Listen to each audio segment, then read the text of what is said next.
Hello friends, मैं आपका दोस्त सर्वेश। मैं आज क्लास 12 फिजिक्स चैप्टर नंबर 4 का एक मोस्ट इम्पोर्टेंट टॉपिक चैप्टर 4 के संधारित्र तथा पराविद्युत से एक मोस्ट इम्पोर्टेंट टॉपिक लेकर आया हूं, जो आपके बोर्ड के एग्जाम के लिए अति महत्वपूर्ण है। ये लगभग हर साल 2 से 3 सेट में पूछे जाते हैं, कभी काल को तो 4-5 सेट में आपको देखने को लिए मिल जाता है, या ये नहीं तो इसके संबंधित कुछ और मिल जाता है। ठीक है, तो फ्रेंड्स इसको आज मैं बहुत इजी वे में क्या करेंगे, हम लोग समझेंगे। तो देखिए क्या हेडिंग है, समांतर प्लेट संधारित्र की धारिता। ठीक, समांतर प्लेट संधारित्र की धारिता। अब संधारित्र की परिभाषा क्या होती है उसको समझिए ध्यानपूर्वक। तो संधारित्र क्या होता है कि संधारित्र एक ऐसा समायोजन होता है जिसमें किसी चालक के आकार में परिवर्तन किए बिना उसमें आवेश की पर्याप्त मात्रा क्या की जा सकती है, संचित की जा सकती है। उसे क्या कहते हैं, संधारित्र। मतलब कोई चालक गोला है, उसको हम पर्याप्त मात्रा में क्या कर सकते हैं, आवेशित कर सकते हैं। उसी को हम लोग क्या बोलते हैं, संधारित्र। धारिता आप लोग जानते हैं, आवेश ग्रहण करने की क्षमता की माप को धारिता कहते हैं। तो दो समांतर प्लेट हैं, इन प्लेटों का नाम क्रमशः एक्स है और वाई है। दो समांतर क्या है, प्लेटें हैं, जिनके बीच की दूरी क्या है, डी है। कौन सी, स्मॉल डी है। ठीक, इसको हम लोग पढ़ते हैं। माना दो प्लेटें एक्स तथा वाई हैं, दो प्लेटें एक्स तथा वाई है, प्रत्येक का क्षेत्रफल ए है, प्रत्येक प्लेट का क्षेत्रफल क्या है, ए है, तथा उनके बीच की दूरी डी है। प्लेटों के बीच की दूरी कितनी है, डी है। माना प्लेट एक्स को प्लस क्यू आवेश दिया जाता है, जो प्लेट आपकी एक्स उसे प्लस क्यू आवेश क्या करते हैं, देते हैं, तथा प्रेरण के कारण प्लेट वाई के भीतरी सतह पर, इस प्रेरण के कारण प्लेट वाई की भीतरी सतह पर माइनस क्यू आवेश उत्पन्न हो जाता है। प्रेरण के कारण क्या होता है, प्लेट दूसरी वाली प्लेट पर भीतरी सतह पर माइनस क्यू आवेश उत्पन्न हो जाता है, तथा बाहर धन आवेश उत्पन्न हो जाता है। ठीक है, क्या उत्पन्न होता है, बाहर धन आवेश। लेकिन धन आवेश इसको कौन, धन आवेश को कौन, पृथ्वी क्या कर लेती है, यहाँ पृथ्वी से क्या है, जुड़ा हुआ है। प्लेट सेकंड जो है पृथ्वी से क्या हुई है, जुड़ी हुई है, तो इसके धन आवेश को क्या कर लेती है, अवशोषित कर लेती है। ठीक है, तो आप लोग इसको बारे में ध्यानपूर्वक समझे ना। देखिए आपके दिमाग में सीधे छप जाएगा। ठीक है, बहुत इजी वे में समझा रहे हैं, रटना कुछ भी नहीं है। तो आप लोग जान गए ना। माना लिखेंगे, माना दो प्लेटें एक्स तथा वाई है, प्रत्येक का क्षेत्रफल ए है, उनके बीच की दूरी डी है, प्लस इसको एक्स आवेश देते हैं तो इसके प्लेट का आवेश पर ऋण आवेश उत्पन्न हो जाता है, इस पर धन आवेश, तो धन आवेश को क्या कर लेता है, अवशोषित कर लेता है। ठीक, तो हम लोग क्या करते हैं, इसके आगे हल करते हैं, बहुत ही इजी वे में क्या करेंगे, हल करेंगे। तो देखिए क्या लिखेंगे, लिखने वाली बातें लिखेंगे।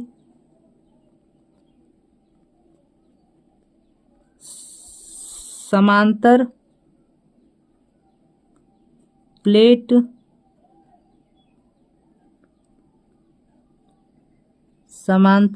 संधारित्र की प्लेटों के बीच विद्युत क्षेत्र की तीव्रता। ठीक, क्या, समांतर प्लेट संधारित्र की प्लेटों के बीच विद्युत क्षेत्र की तीव्रता, जो समांतर प्लेट संधारित्र उनके बीच में विद्युत क्षेत्र की तीव्रता ई। तो ई बराबर फार्मूला आपको पता है, ई बराबर क्या होता है, इसका सिग्मी पृष्ठीय आवेश घनत्व सिग्मा हो तो क्या होता है, ई बराबर आप लोग जानते हैं, फार्मूला पढ़े, सिग्मा अपान एप्सिलॉन 0।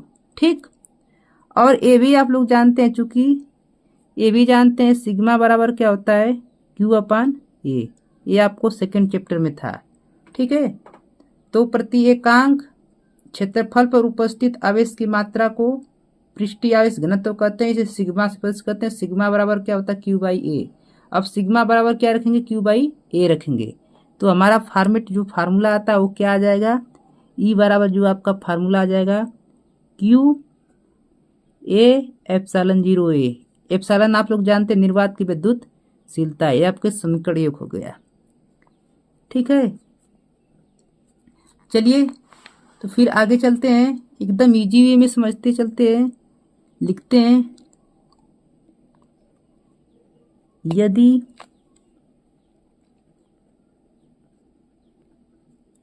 यदि प्लेटों के बीच की दूरी d हो, विभव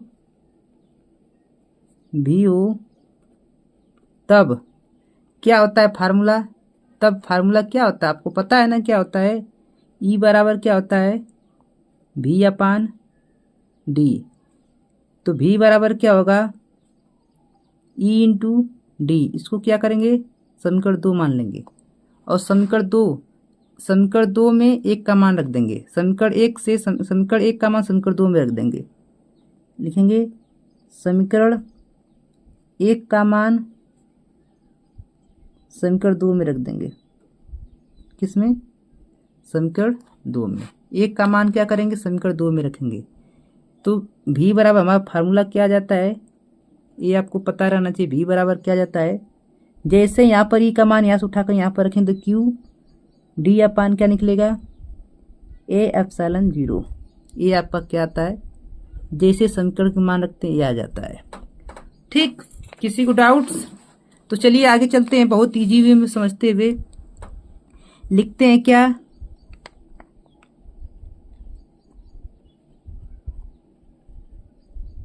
संधारित्र की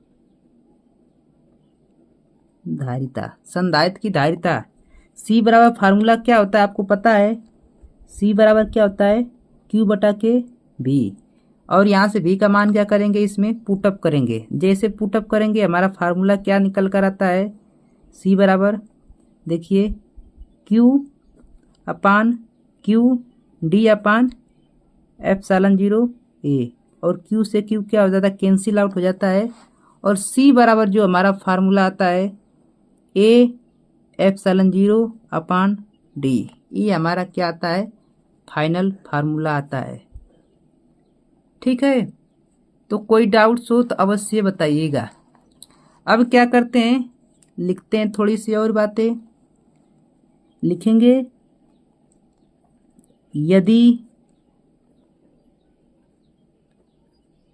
प्लेटों के बीच के परावैद्युतांक, यदि प्लेटों के बीच के परावैद्युतांक का माध्यम भरा हो तो क्या होगा? C बराबर जो आपका फार्मूला आता है वो क्या आ जाता है? K/0A अब बट्टा में क्या आ जाता है? D आ जाता है। ठीक है, ये आपका फार्मूला आ जाता है अगर प्लेटों के बीच के परावैद्युतांक वाला कोई चीज़ भरा हो। ठीक है, तो एकदम इजी वे में आपको बताया गया है दोस्तों। ठीक, ये आपका मेन फार्मूला, इसमें के परावैद्युतांक रखने पर। अगर स्क्रीनशॉट लेना चाहता है तो ले लीजिए।